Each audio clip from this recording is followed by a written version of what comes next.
कि आम ओडिशा गवर्नमेंट ना बहुत सारा स्कीम बाहर करे किंतु मेन प्रोब्लेम होउछि कि आम पिला मान पाखक ना से स्कीमटा आसिक पहुँची पारे ना पेरेंट्स मान पाखक से स्कीमटा आसिक पहुँच पारे तो जो से माने से स्कीमर फायदा ही उठे पारंतिनी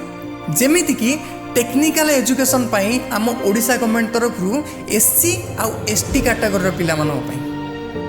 ओडिशा गवर्नमेंट पूरा जेतिकी तांकर कोर्स फी नथिबो कि सेतिकी तांको स्टाइपेंड आकार रे तांको देई दिए। धर गोटे कॉलेज रो कोर्स फी होची 30,000 टका गोटे एससी पिला अच्छे कि एसटी पिला अच्छे सी जाकि से कॉलेज रे एडमिशन कला से 30,000 टका देके एडमिशन कला ता अकाउंट को गवर्नमेंट 30,000 टका पठा दो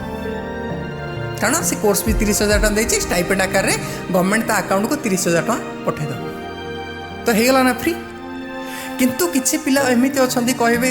आम पाखे तो 30,000 टका ना आम एडमिशन केमती करूँ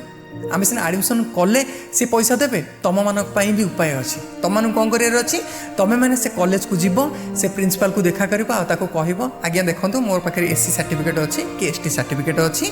तो मुझे कॉलेज एडमिशन करने चाहूँगी कि मो फाइनेंशियल कंडीशन वीक अच्छी तो मुझे पैसा दे पारिनी जिते बड़े मोर ना जिते स्टाइपेंड आसो से स्टाइपेंड पैसाटा आप रखिदेवे तो सेमिति भी आपण करें किंतु आपन को जाइए कथा अच्छे ठीक सेमिति ओबीसी पिलांकर भी पैसा आसे पूरा पैसा आसेनी एससी एसटी पिला भाया पूरा पैसाटा गवर्नमेंट दिए किंतु किछिटा पैसा दिए तो तुम्हें मैंने भी अप्लाई करिकी तुम्हें किछिटा पैसा तुम्हें भी पाई परियो किंतु जनरल पिला सब पैसा दबा पड़ो आउ तुम गोटे जिनस कहीदे कि मुझे गोटे इंजीनियरिंग कॉलेज में पाठ पढ़ाऊँ जो कि मुझे डिप्लोमा पिला भी पढ़ाऊँ और बीटेक पिला भी पढ़ाऊँ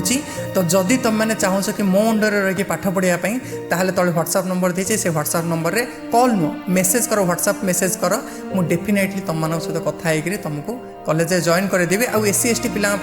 मुझे जाकि प्रिंसिपल सहित कथी तुमको जावा दरकार ना आउ ओबीसी पिला स्टाइपेंड कथा मुझे अप्लाई करदेवी आउ जनरल पिला जार टिके कम माने फाइनेंशियल कंडीशन अच्छी मु कॉलेज तुम मान कथा तुम केमी इंस्टॉलमेंट पैसा दब से हेल्प भी मुझे करी।